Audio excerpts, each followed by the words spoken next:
नमस्कार दोस्तों, mentor fluent YouTube channel पर Hindi audio book summary Krishna के 200 प्लस चौंकाने वाले सत्य पुस्तक के ऑडियो बुक समरी में आपका स्वागत है। एपिसोड 30। युधिष्ठिर और शकुनी के बीच खेला गया जुआ क्या नियम के अनुरूप था? बिल्कुल नहीं, और खुद युधिष्ठिर ने ही इस नियम के विपरीत खेले जाने वाले जुए पर प्रश्न उठाया था। यह सर्वमान्य नियम है कि जुए का खेल धन दांव पर लगाने वालों के द्वारा खुद खेला जाता है। कोई भी जुआरी किसी अन्य के मार्फत जुआ नहीं खेल सकता, लेकिन हस्तिनापुर के उस काले जुए में ऐसा ही हुआ और किसी ने युधिष्ठिर की बात का न तो समर्थन किया और न ही दुर्योधन की इस बात का विरोध किया। जब दुर्योधन ने कहा, महाराज युधिष्ठिर, दांव पर लगाने के लिए धन और रत्न तो मैं दे दूंगा, परंतु मेरी ओर से खेलेंगे ये मेरे मामा शकुनी। तो युधिष्ठिर ने इस पर आपत्ति जताते हुए कहा, दूसरों के लिए दूसरे का जुआ खेलना मुझे तो बहुत अनुचित प्रतीत होता है।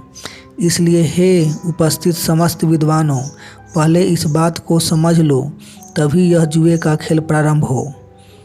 महाभारत सभा पर्व अध्याय 59, गीता प्रेस 84, दाक्षिणात्य, श्लोक 20 से 21।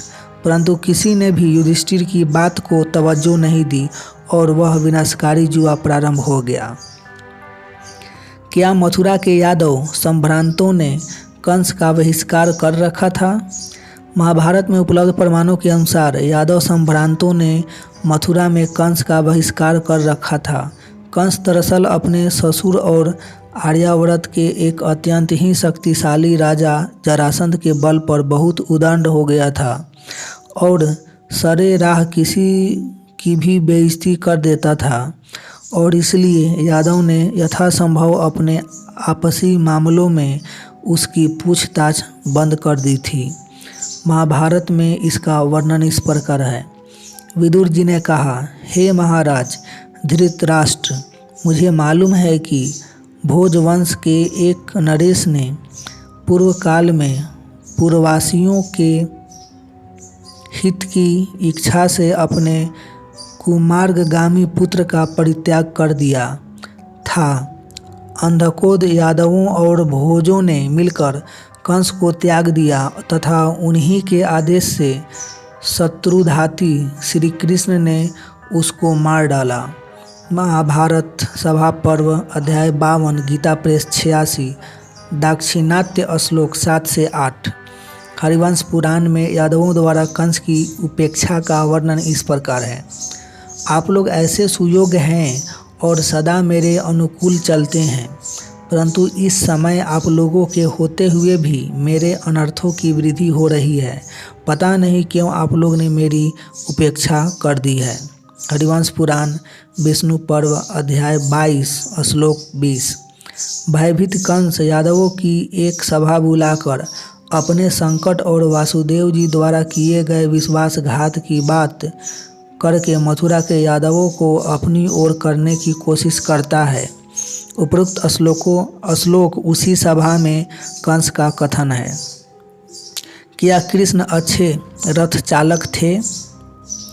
आज से 5000 वर्ष पहले तेज सवारियों के रूप में लोगों के पास दो ही विकल्प थे, घोड़ा और रथ।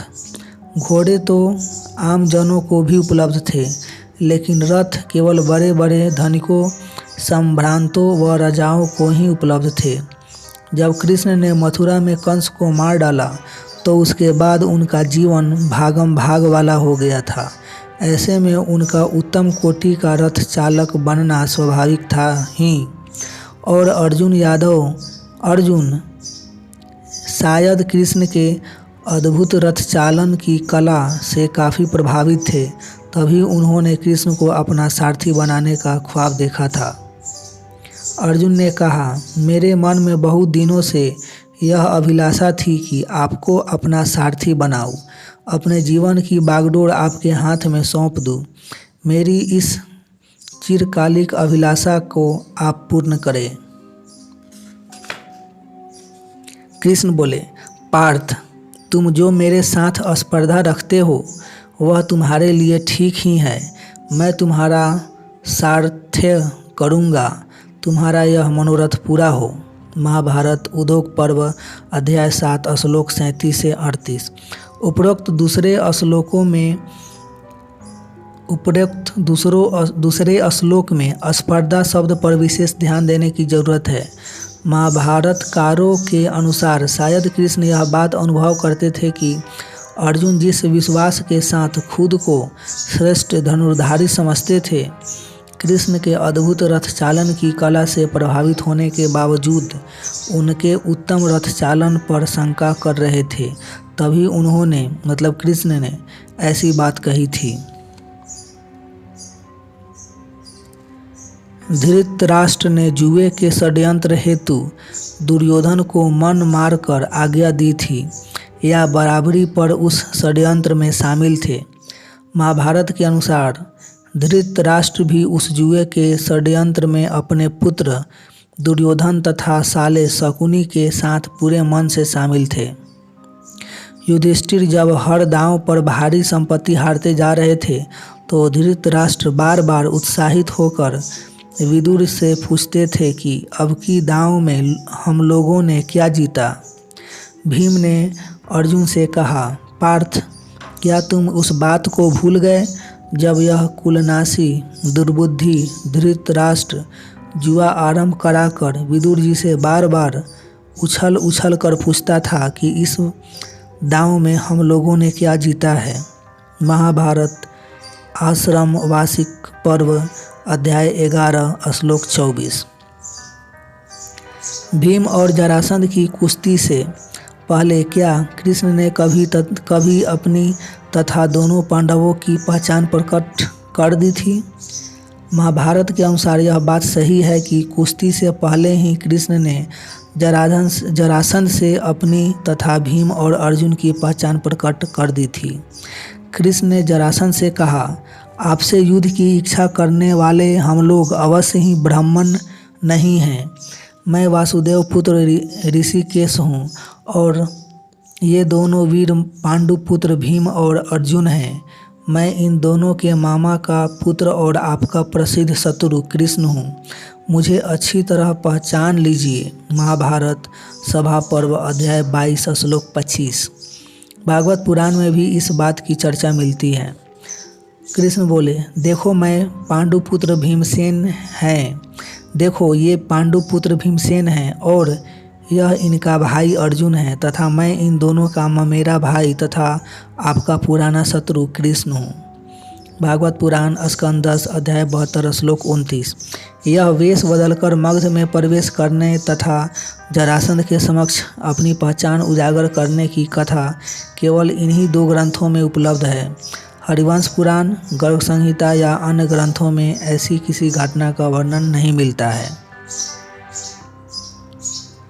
क्या राजा विराट युधिष्ठिर के राजसूय यज्ञ में आए थे?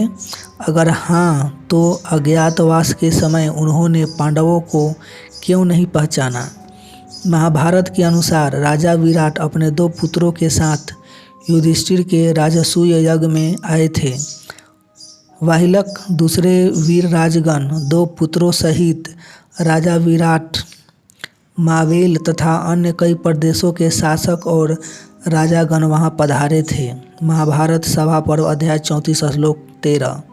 यहाँ स्पष्ट रूप से वर्णन किया गया है कि युधिष्ठिर के राजसूय यज्ञ में न केवल राजा विराट बल्कि उनके 2 पुत्र भी शामिल हुए थे। वह यज्ञ महीनों तक चला था और 5 पांडव भाई सभी मेहमान राजाओं से व्यक्तिगत रूप से भी समय समय पर मिलकर उनके स्वागत सत्कार का जायजा लिया करते थे। वहीं दूसरी ओर पांडव भी 1-2 दिन या सप्ताह नहीं बल्कि पूरे साल भर राजा विराट और उनके परिवार के साथ रहे थे। ऐसे में फिर भी पांडवगण कैसे पहचान छुपाकर उस कड़ी सुरक्षा वाले राजमहल में रहे? इस प्रश्न का उत्तर शायद महाभारत के लेखकों को ही पता हो। मिलेंगे नेक्स्ट एपिसोड में, तब तक अपना ढेर सारा ख्याल रखिए, लाइफ को एंजॉय कीजिए, मस्त रहिए। आपका कीमती समय देने के लिए आपको बहुत बहुत धन्यवाद।